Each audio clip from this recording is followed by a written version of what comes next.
नमस्कार दोस्तों, हमारी आज की कहानी है लड़कियों की विविधता को कोई नहीं समझता। एक शहर में रामचंद्र नाम का एक आदमी रहता था। उसके 3 पुत्रियां थीं और एक बेटा था। बड़ी वाली लड़की की तो शादी 4 साल पहले ही कर दी थी।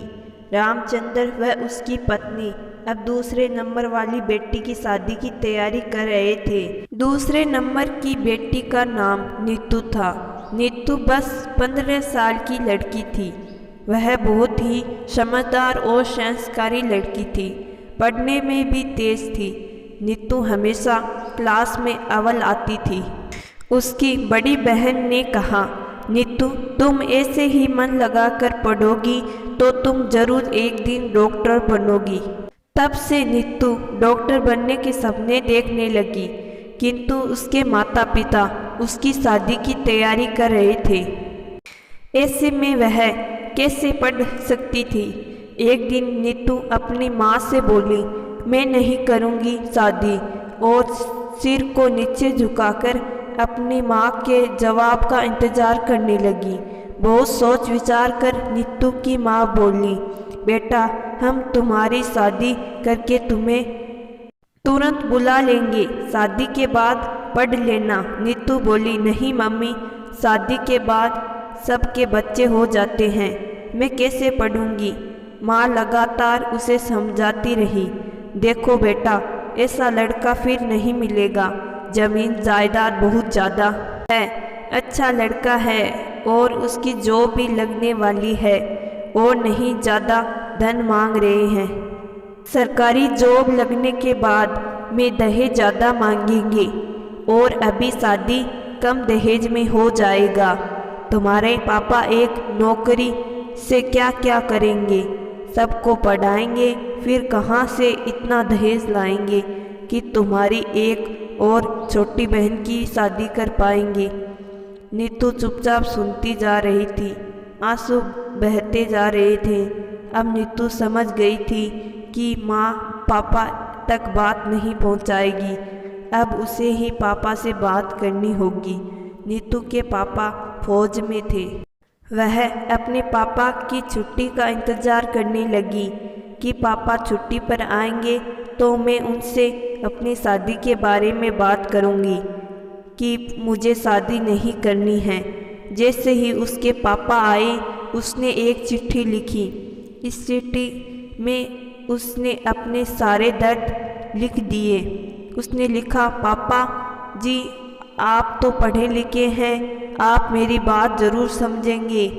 पापा जी मेरी उम्र बहुत कम है, अभी मेरी शादी ना कराइए, मुझे पढ़ना है। पापा कम से कम 10वीं तो पास करा दीजिए। आपसे हाथ जोड़कर विनती है, पापा प्लीज़ मेरी शादी ना कराइए। चिट्ठी पढ़ने के बाद सर पर हाथ रखकर बोले, पागल हो गई है क्या लड़की, बिल्कुल पागल हो गई हो। यह सुनकर नीतू तो मानो जैसे पहाड़ पर से नीचे गिर गई हो। उसने तो पूरी आशा लगा रखी थी कि उसकी बात उसके पापा ज़रूर सुनेंगे।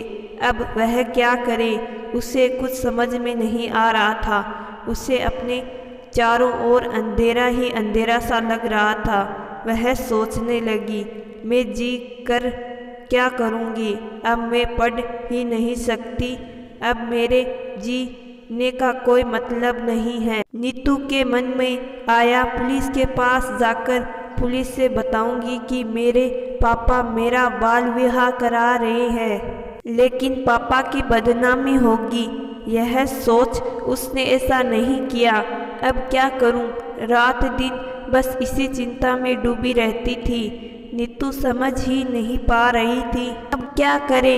एक दिन जब पापा ड्यूटी पर चले गए, भाई बहन स्कूल और मम्मी पड़ोस में चली गई, तब नीतू सुसाइड नोट लिखकर वहीं रख दिया। फंदे से लटकने ही वाली थी, फिर एक ख्याल आया, मेरे पापा क्या मुंह दिखाएंगे, गांव के लोग भी कहेंगे पता नहीं इसकी बेटी कैसे मर गई या कहीं भाग गई, मेरे पापा की इज्जत चली जाएगी।